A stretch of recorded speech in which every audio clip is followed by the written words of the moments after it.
Tomorrow, every dollar you own becomes mine. Perfect. Come to Sunday dinner. My lawyer and the police are waiting. Starting next month, we're moving all your money into my account, my son announced over Sunday dinner. He said it as casually as if he were changing the cable provider. I smiled, passed him the potatoes, and let him believe I was a frightened old widow who had no idea that he had already forged my signature twice. My name is Eleanor Bennett. I am 68 years old. I live in a quiet suburb outside Columbus, Ohio, and until that evening, I believed the cruelest thing my son could do was forget my birthday. I was wrong. Sunday dinner had been a tradition in my house for 31 years. Even after my husband, Richard, died, I kept setting the oak table. I roasted chicken, mashed potatoes, and made apple pie from his mother's recipe. My son, Daniel, came with his wife, Brooke. My daughter, Paige, came when her hospital schedule allowed it. That Sunday, Paige was working an overnight shift, so it was only Daniel, Brooke, and me. Daniel waited until I had poured the coffee. "Mom," he said, "Brooke and I have been talking about your situation." I looked around my own dining room. Brooke gave me the careful smile people use when they are about to insult you politely. "Managing everything alone," she said. "The house, the bills, your investments. It's too much for anyone at your age." At my age, 3 words can tell you exactly how someone sees you. I had run the accounting office of Whitmore Manufacturing for 27 years. I had caught errors that outside auditors missed. I had managed payroll for 400 employees and helped Richard build a retirement portfolio worth more than Daniel imagined. But because I sometimes wore reading glasses and once forgot where I left my phone, my son had decided I was helpless. Daniel leaned back in Richard's old chair. "Starting next month, we're moving all your money into my account. Your Social Security, pension, investment distributions, everything. I'll give you a monthly allowance." I kept my voice calm.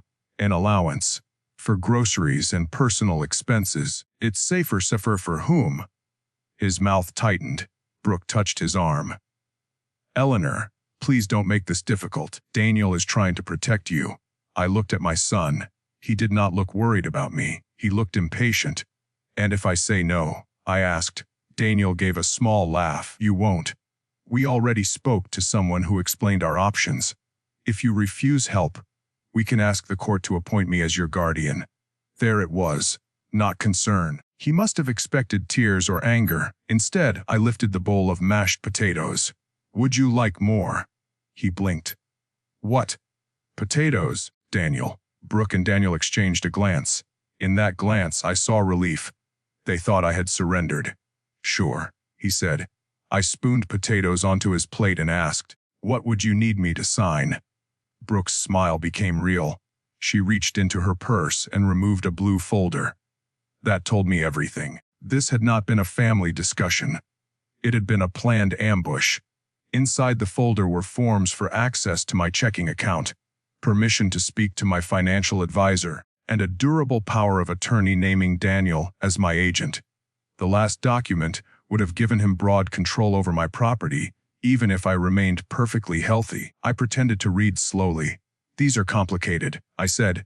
"That's why you need us," Brooke replied. I closed the folder. "Leave them with me. I'll sign them after I read them." Daniel shook his head. "Our consultant said we should get it done tonight." "What consultant?" He hesitated for half a second. "A family financial specialist." I smiled again. "Then invite him next Sunday. I would like to meet the man who is going to organize my life." Brooke's hand tightened around her coffee cup. "He's busy," she said. "So am I. Yet apparently, we are all making plans for my money." Daniel leaned forward. "Mom, we're doing this for your own good. Then you should be proud to explain it in front of the family. Paige should be here too." He studied my face, searching for resistance. I gave him none. Finally, he nodded. "Fine, next Sunday." They left at 8:30, taking the apple pie with them.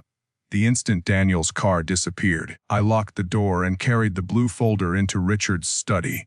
I did not cry until I sat in his chair. On the bookshelf was a photograph of Daniel at age 9. He was missing a front tooth and holding a wooden race car Richard had helped him build. Back then, he used to run toward me when he was scared. Now he was the person I needed protection from. I allowed myself 10 minutes to grieve. Then I opened my laptop. The first thing I checked was my bank account. Nothing appeared missing, but a new external transfer account had been added 3 days earlier. I did not recognize the bank. My hands went cold. I called the fraud number on the back of my debit card. The representative asked me to verify recent activity. Then she said, "Mrs. Bennett, we received a signed request last Tuesday giving Daniel Bennett inquiry access." I did not sign any request. There was a pause. "I'm placing an immediate restriction on the account." She transferred me to the fraud department. They froze all online transfers and arranged for me to visit the branch the next morning with identification. Before ending the call, the fraud officer asked one more question. "Has anyone recently had access to your mail, computer, or personal documents?" I thought of Brooke helping me organize the study after Christmas. I thought of Daniel borrowing my laptop to print concert tickets. Then I remembered the spare house key I had given him after Richard died. "Yes," I said. That night, I checked the small fireproof box in my closet. My passport was there. So was Richard's death certificate, but 2 old brokerage statements and a copy of our property deed were missing. At 11:47, I called the only person besides Richard who had ever known every detail of my finances. Margaret Holland had been my friend for 22 years and my attorney for 12. She answered on the 3rd ring. "Eleanor, is everything all right?" "No," I said, "but by next Sunday, it will be." Margaret met me at First Heritage Bank at 9 the next morning. She was 63, silver-haired, and so calm that dishonest people often mistook her patience for weakness. Thomas Whitfield, the bank's senior trust officer, joined us in a private conference room. The forged authorization form was waiting on the table. The signature looked like mine at first glance. The capital E curved correctly. The final T leaned left. But I had stopped writing my middle initial after Richard died. Whoever copied my signature had used an 8-year-old version. Thomas pointed to the witness line. "Do you know this person?" "Charles Vance." I did not. Margaret photographed the document and asked the bank to preserve all records, including login histories and security footage. Then Thomas showed us something worse. Someone had tried to open a home equity line of credit against my house for $180,000. The application had been paused because the applicant failed an identity check. The contact email belonged to Brooke. For a moment, I could not breathe. My house was paid off. Richard and I had worked for 30 years to make that true. Daniel knew what those walls meant to me. He knew Richard had replaced the porch himself, one board at a time. He knew we had measured our children's height on the kitchen doorway, and he had tried to turn all of it into cash. "Can they take my house?" I asked. "Not if we act now," Margaret said. By noon, we had placed fraud alerts on my credit, changed every password, notified my investment firm, and revoked any permission that might have been created in Daniel's name. Margaret also arranged for a locksmith. At 2:15, Daniel texted me. "Did you look over the forms?" I stared at the message. Then I wrote, "Some of it is confusing. I'm glad you're helping." The reply came immediately. "Don't worry. We'll handle everything Sunday." That hurt more than I expected. If he had ever truly seen me, he would have known that I never signed anything I did not understand. But in his mind, age had erased the woman who raised him. On Tuesday, Paige came to my house after her shift. She was 39 and worked as a physical therapist at Riverside Hospital. She arrived wearing navy scrubs, with her hair pulled into a loose knot. I showed her the folder, the bank records, and the attempted loan. Her face changed from disbelief to fury. "I'm calling him." I took the phone from her hand. "Not yet." "Mom, he tried to steal your house." "I know." "Then why are you protecting him?" "I'm not protecting Daniel. I'm protecting the truth." Paige paced across the kitchen. For years, Daniel had told her that I planned to leave him the house because he had children and she did not. I had never said that. Then Paige told me something I had not known. 6 months earlier, Daniel had asked her to sign a statement saying I had become forgetful. He said it was for your doctor, she explained. He gave examples. Leaving the stove on, getting lost driving home. None of that happened. I know. I refused. Why didn't you tell me? Her eyes filled with shame. He said he was stressed. I thought it was some stupid argument between him and Brooke. I didn't understand what he was building, but I did. Daniel was creating a record. If he could convince a court that I lacked capacity, he could seek guardianship. The forged bank form, the power of attorney, and the false stories about my memory were not separate acts. They were pieces of one plan. That evening, Margaret called with information about Charles Vance. He was not a licensed financial specialist. He had once sold insurance, but his license had expired after complaints involving elderly clients. More recently, family asset protection. Services through a small consulting company. His business address was a rented mailbox. Margaret had found one more connection. Charles was Brooke's uncle. The next morning, I went to Daniel's social media page. He had posted photographs from a golf resort in Arizona. In one picture, he stood beside a smiling man in a white polo shirt. The caption read, "Planning big things with Uncle Charlie." The date was 3 weeks before Richard died. They had started planning while I was still sitting beside my husband in hospice. I finally became angry enough to stop feeling broken. On Wednesday afternoon, I drove to Daniel and Brooke's neighborhood. I parked across from a coffee shop and waited. I did not have to wait long. At 3:10, Brooke walked out of a real estate office with Charles Vance. Daniel followed them. They stood beside Brooke's car and studied a glossy brochure. When the wind lifted one page, I saw the picture on the cover of vacation property development in Naples, Florida. Margaret later found the listing online. The reservation deposit was $75,000. Final payment was due in 6 weeks. Now I understood their urgency. My allowance was going to buy their second home. That night, I received an email from an address I did not recognize. The subject line read, "Your family meeting." The message contained only one sentence. "Ask Daniel what happens after the money is moved." Attached was a photograph of a printed document. At the top were the words, "Preliminary resident application." The applicant was Eleanor Bennett. The emergency contact was Daniel Bennett. The requested move-in date was May 1. I had never visited Meadow Glen. I had never asked to leave my home. They were not planning to give me an allowance in my own kitchen. They were planning to put me away. I replied to the anonymous email, but the message bounced back. Margaret examined the attachment and advised me not to contact Meadow Glen yet. First, we needed to identify the source and preserve the evidence.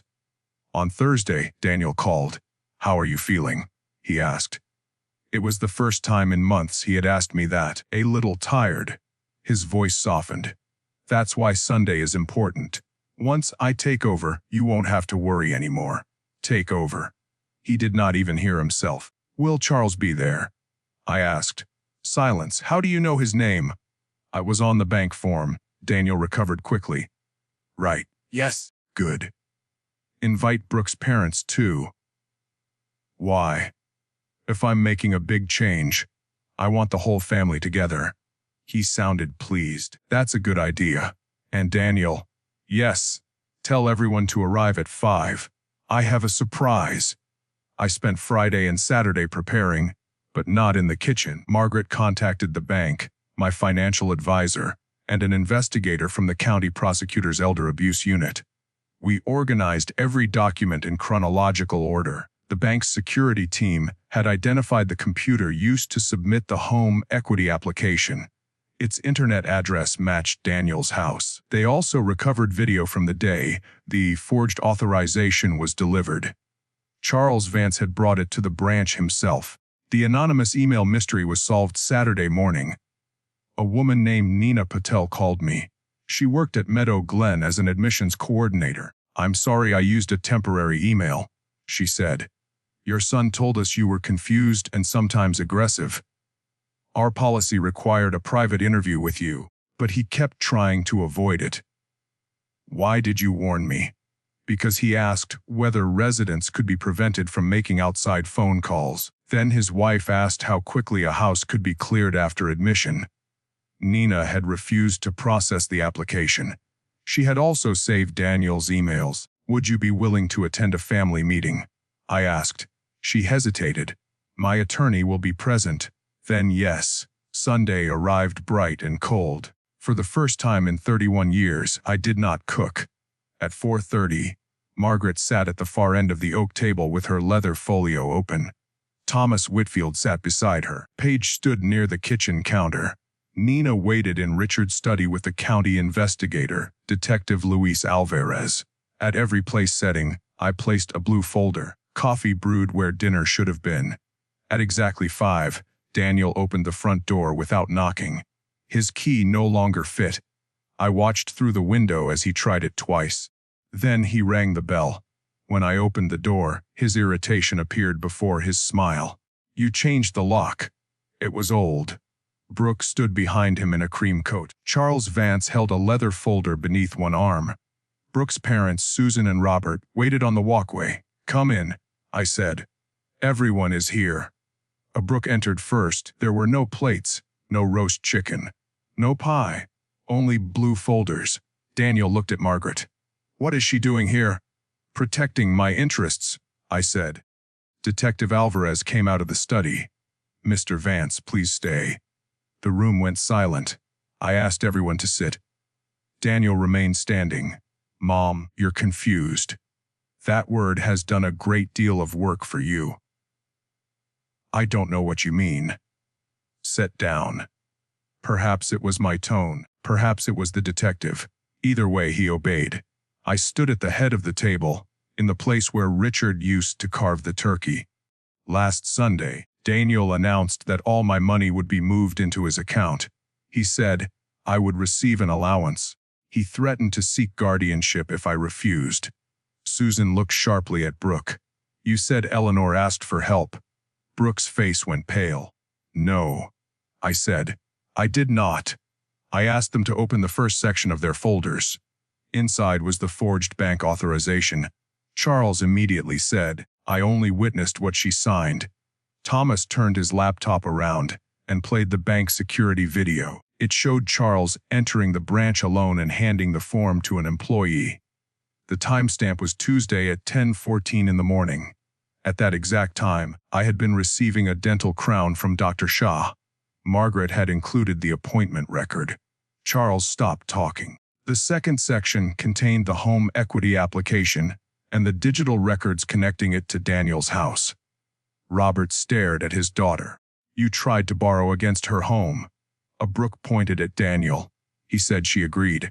Daniel turned on her. It was your idea to use the house. Their partnership began breaking apart in less than 5 minutes. I opened the third section. The proposed loan was $180,000. $75,000 was intended for a deposit on a property in Naples. Susan whispered. You told us you had earned a bonus. Daniel slammed his palm on the table. So what? We were going to manage her money. The property would have been an investment. Wu's name would have been on the deed. He said nothing.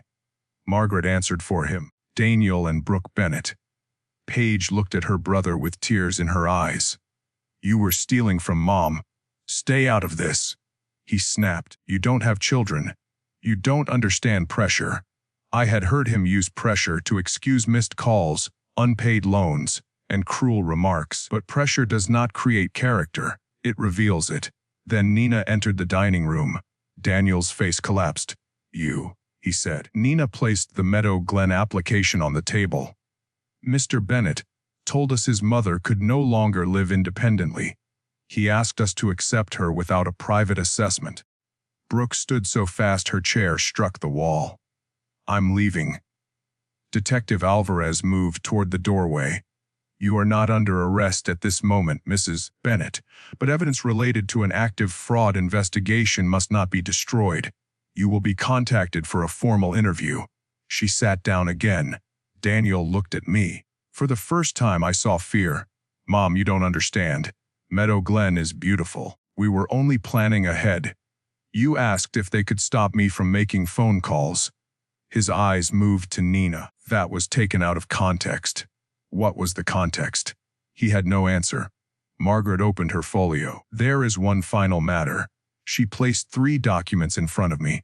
The first revoked every prior authorization, real or forged, associated with Daniel. The second moved my investment assets into a professionally managed trust for my sole benefit. Neither child could access it during my lifetime. The third was my revised estate plan. Daniel stared at the pages. You're cutting me out. I am protecting what your father and I built.